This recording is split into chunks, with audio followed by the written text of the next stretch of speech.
Well, I'll say welcome to my shop. I can't tell anymore if this is the middle of a video I'm going to post, or the beginning of one, or where. But in any case, if you watch the last video, you know I went through a big struggle to get these boards laying flat in here once again.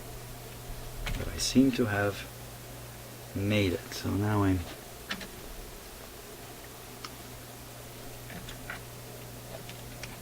putting back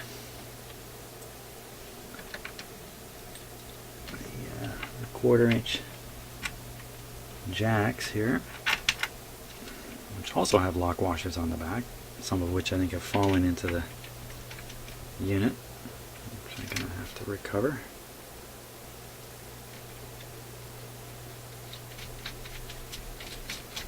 Didn't I say I thought this would be a 1-hour project? You know what I really thought was I'd take this bottom plate off and all the controls would be there and it'd be point-to-point wiring. That's what I expected. You know, this is built in 84. 84, I'm pretty sure my friend who was living with us in a shared, we rented a house together, 4 of us, had an Apple computer. I remember one day we're watching TV, he comes downstairs and he says, can I borrow the TV for a minute? I gotta get a phone number. I go, oh, okay. So he starts switching wires at the back of the TV and his computer, and he fiddles around and he boots up his computer. Oh, it took forever. Then he's got to fiddle around, calling up files and doing all this stuff. And finally, up came the phone number. And then he had to shut it all down, put the TV back. I mean, we missed like 15 minutes of the TV show or more. And I remember thinking, this is something about computers that needs to be considered. They aren't necessarily always the better way, because the paper phone book would have done the trick pretty quick. He could have even done it in his room. So can't remember. I think it was called an Apple IIc, but I'm not sure. I can't remember. One thing I certainly remember is my Commodore computers. I had a VIC-20, a 64, a 128. I got the 128 at the time people were basically throwing out Commodore computers. I had a lot of fun with mine. A lot. And guess what? I still have them all in my crawl space here. Disk drives, tons of game disks. I've got like 1,000 floppies. They weren't particularly floppy disks. God knows if they're any good at all anymore. Okay, but the point is that those technologies, I don't know when the Commodore really came out, Commodore computer, they're very similar in age to this. So I should have realized what was going to be inside this thing.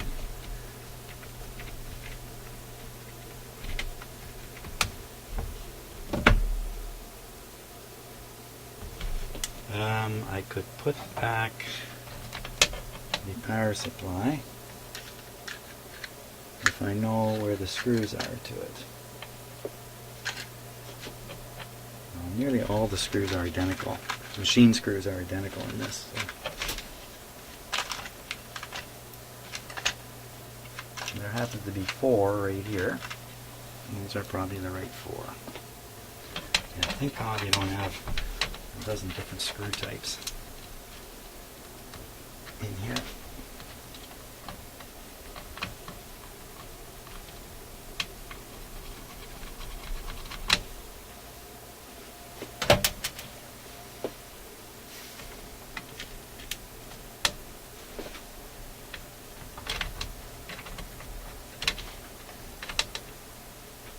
I'm definitely curious if this will still work after all the rugged handling.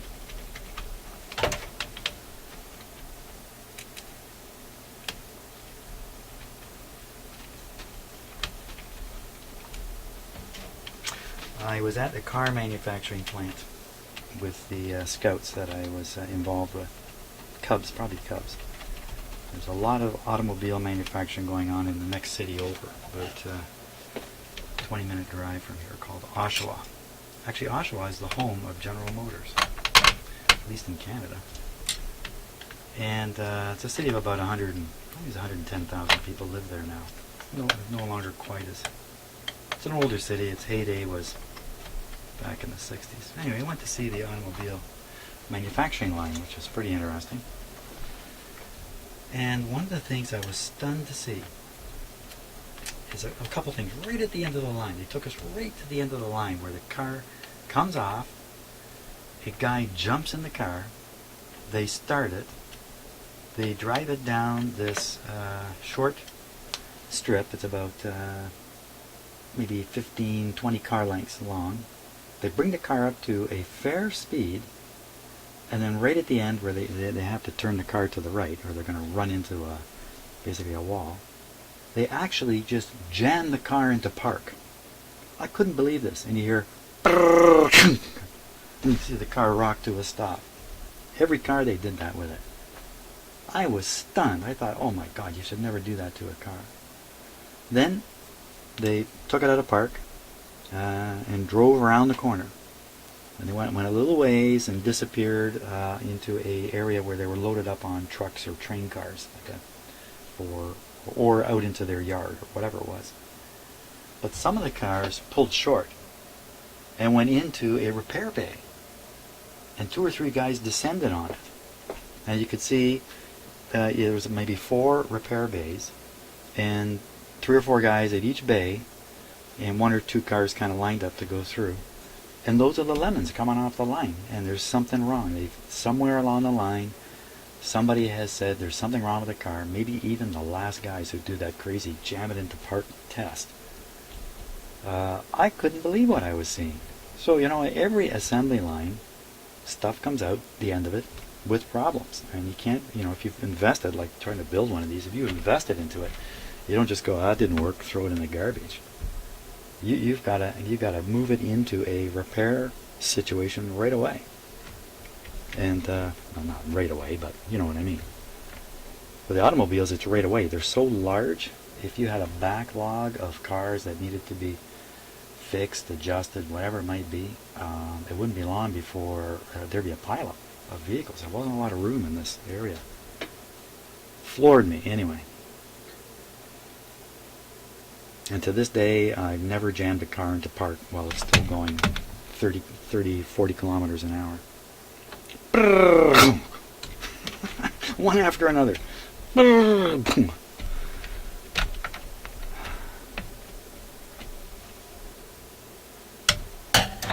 Wonder how we knew the brakes were going to work.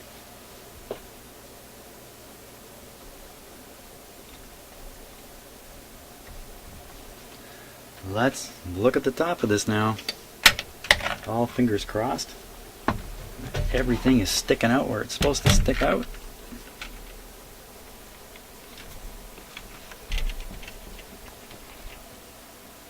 Better give it a good look now.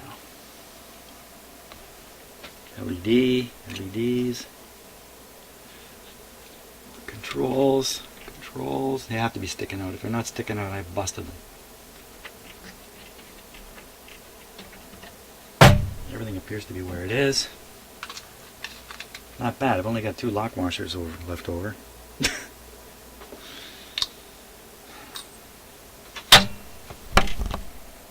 Probably, did I miss one? Miss some? Maybe these 2. Maybe these 2 need lock washers.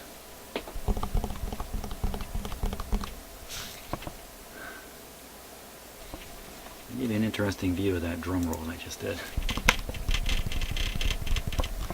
which you probably heard loud and clear. There. Well, yes, another smart thing is to look into the parts box and see what's not making it into the thing you're working on. Okay, before I panic, any lock washers that go on the top, maybe 2. 2 lock washers, 2 things. Yeah, so this says overload. Yeah, that light should be on right now because I am overloaded here.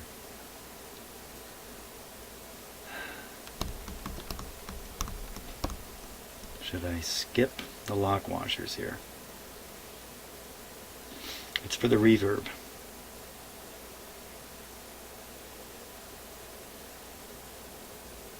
So only skip the lock washers if I think it's extremely difficult to get them in. Of course it's extremely difficult. This whole video has been extremely difficult. Maybe that's what I'll title these videos. Okay, once again, lock. I can see them through here. They're all there.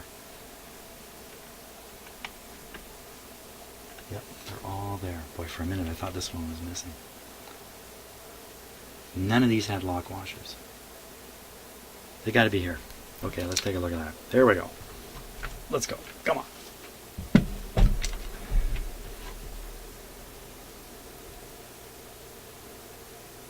Oh boy.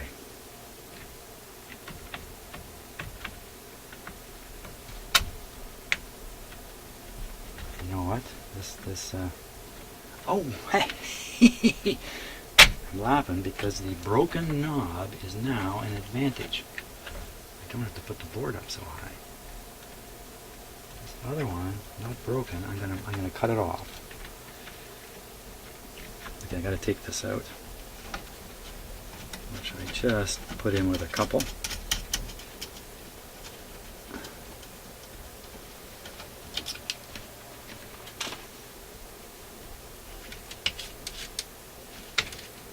Being the smart guy I am, don't bolt everything in. Move this out of the way. Lift this board even higher. In go to lock washers. These will be easy. Easy, easy, easy.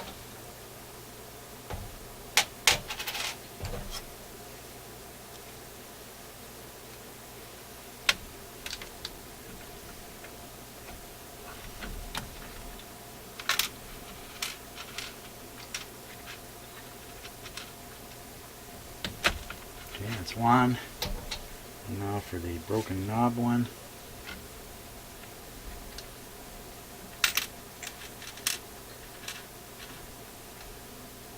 That was easy.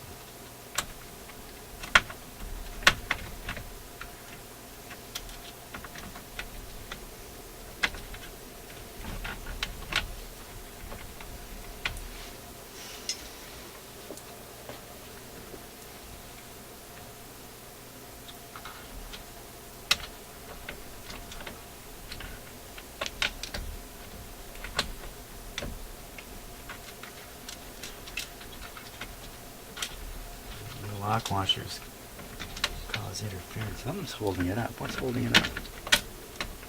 Tell me there's another LED here.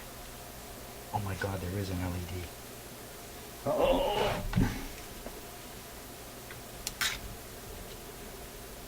No, it's going right in the hole. I think it might be this yellow cable back here.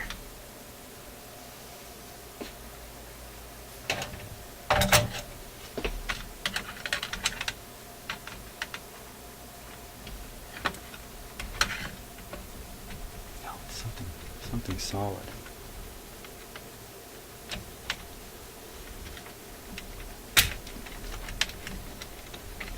It's the lock washers.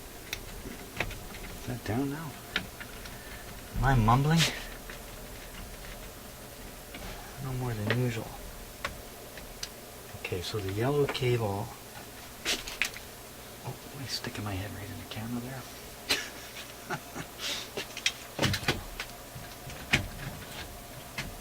Speak to my producer about these things later.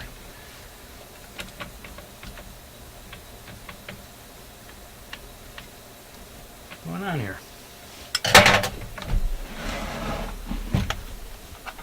Oh. Oh, board's offside. There we go. That's all it is.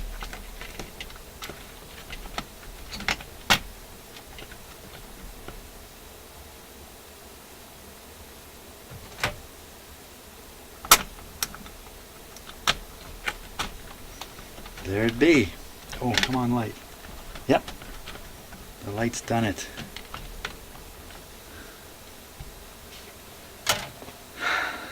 There we go. Just another hour of this.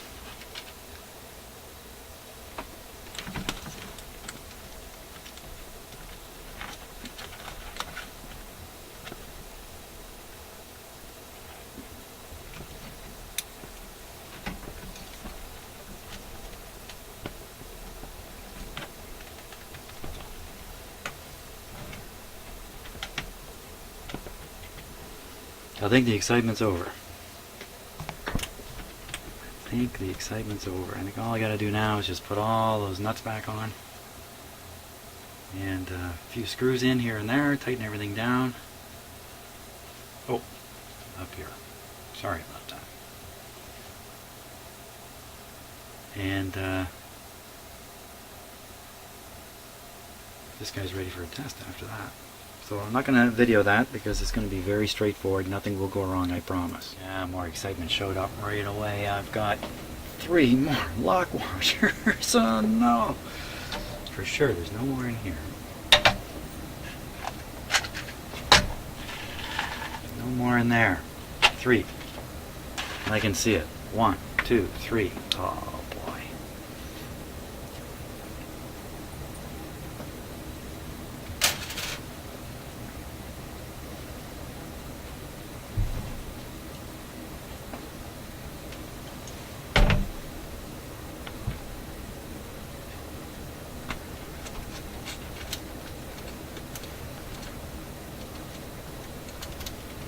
Quiet I've become.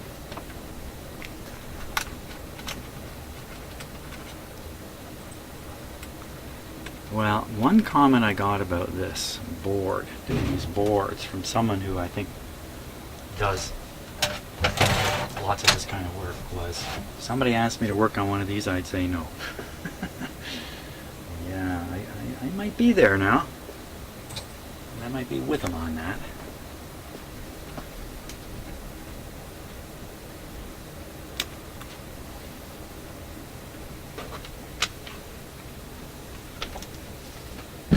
This is not a good situation here at all.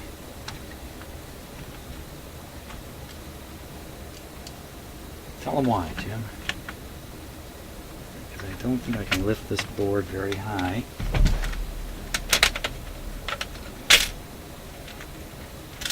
That's the sound of the other lock washers while I can lift it.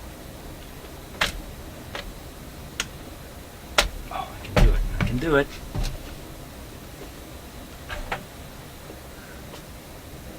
I can do it. I can find out what did I do with the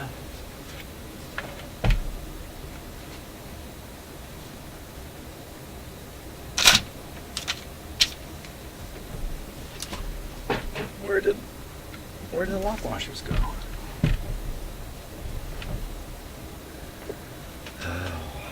It's getting late.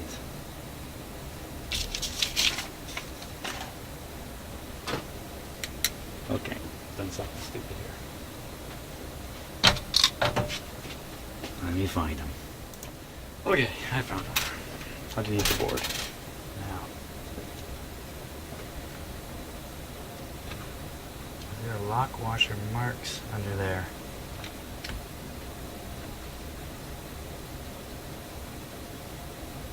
Doesn't look like they go there.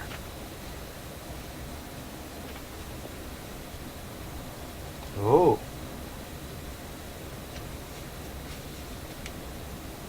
Washer marks here, I think.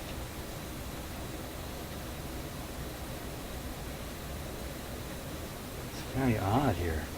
Here, have a close up of this. Let's take a look at this. Let's take a look at the situation here. Because I certainly have the feeling that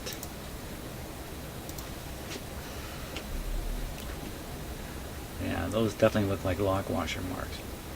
Oh my gosh. 1, 2, 3, 4, 5, 6, 7, 8, 9 of them. 9.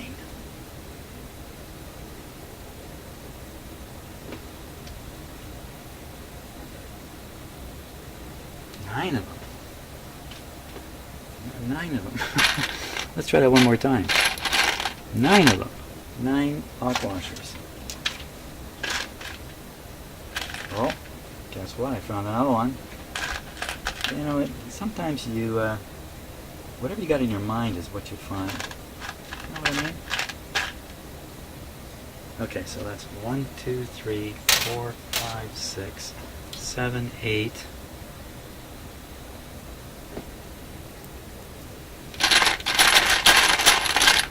Pretty close.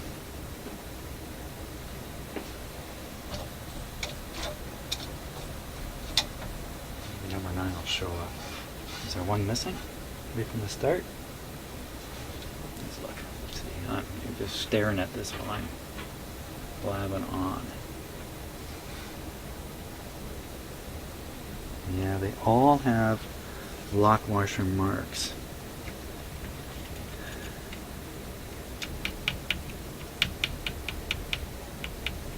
Yeah, I can see the lock washer marks here too. Well, you know what? I got my own lock washers here.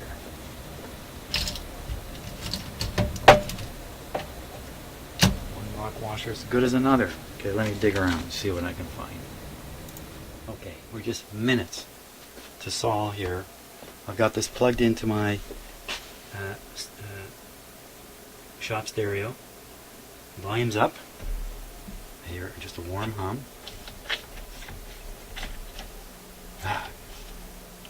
Not bad. Okay, no inputs into it. Let's put an input into it. Okay, so I'm going to pop this microphone cord out over here. I'm going to very nervously and excitedly plug it into one of these. Channel number 1. Main up. This one's up. This one up. This out. Tap that mic.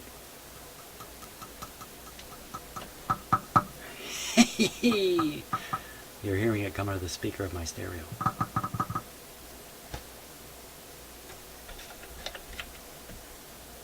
It's just a slight hum to it.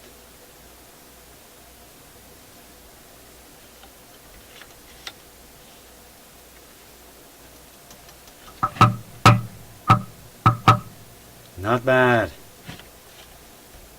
Thumbs up. Let's go. Yeah, too bad it's got a bit of a hum still.